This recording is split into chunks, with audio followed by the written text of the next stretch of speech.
दोस्तों, क्या आपने कभी सोचा है कि कभी-कभी हमारी अधूरी चीजें ही हमें सबसे गहरी सीख देती हैं।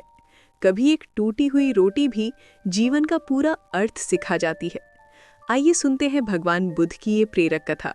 लेकिन शुरू करने से पहले अगर आप हमारे चैनल पर नए हैं तो अभी सब्सक्राइब कर लें, ताकि ऐसी ही प्रेरणादायक बुद्ध की कहानियां आपको रोज मिलती रहें। प्राचीन समय की बात है। भगवान बुद्ध अपने शिष्यों के साथ एक गांव पहुंचे थे। वहां एक गरीब किसान उनके पास आया। उसने झुककर प्रणाम किया और बोला, भंते, मैं बहुत दुखी हूँ। मैं दिन रात मेहनत करता हूँ, फिर भी कभी सुख नहीं मिलता, कभी पैसा नहीं, कभी चैन नहीं।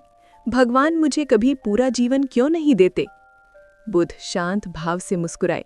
उन्होंने कहा, कल सुबह मेरे साथ आश्रम में आना, मैं तुम्हें तुम्हारे प्रश्न का उत्तर दूंगा। अगले दिन किसान आश्रम पहुंचा। बुद्ध ने अपने शिष्य आनंद से कहा, आनंद, इस व्यक्ति को एक रोटी दो। आनंद ने रोटी दी, जो आधी जली हुई थी और आधी कच्ची।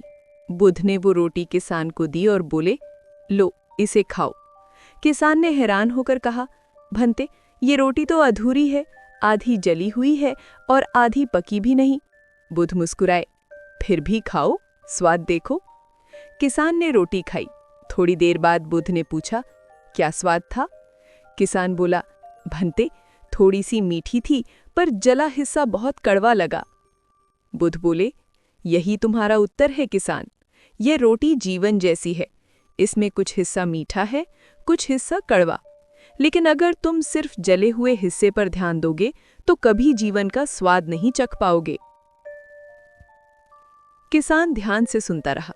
बुद्ध ने आगे कहा, तुम्हारे जीवन में जो नहीं है, तुम हर वक्त उसी पर सोचते हो, पर जो मिला है उसका आभार नहीं मानते, इसीलिए तुम्हें हमेशा कमी महसूस होती है। बुद्ध उठे और बोले, सच्चा सुख अपूर्णता में पूर्णता ढूंढने में है। जो मिला है उसमें आनंद ढूंढो, फिर देखो जीवन कैसे बदलता है। किसान की आंखों में आंसू आ गए।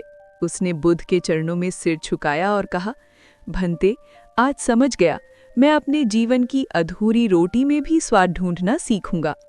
बुद्ध मुस्कुराए और बोले, याद रखो, जो व्यक्ति शिकायतें छोड़ देता है उसी के भीतर संतोष का फूल खिलता है। दोस्तों, जिंदगी हमेशा पूरी नहीं मिलती। कभी रोटी अधूरी होती है, कभी रास्ता टूटा हुआ, कभी हालात हमारे खिलाफ। लेकिन जो मिला है, अगर उसे प्यार से स्वीकार कर लो तो वही अधूरापन तुम्हारा सबसे बड़ा गुरु बन जाता है। कृतज्ञता ही पूर्णता की पहली सीढ़ी है। कभी कभी टूटी हुई रोटी ही हमें सिखाती है कि खुशी हमेशा पूरा पाने में नहीं, बल्कि जो है उसे अपनाने में छिपी है। अगर आपको ये कहानी पसंद आई तो इसे लाइक, शेयर और हमारे चैनल को सब्सक्राइब जरूर करें, ताकि ऐसी ही प्रेरणादायक कहानियां आपको हर दिन मिलती रहें। धन्यवाद।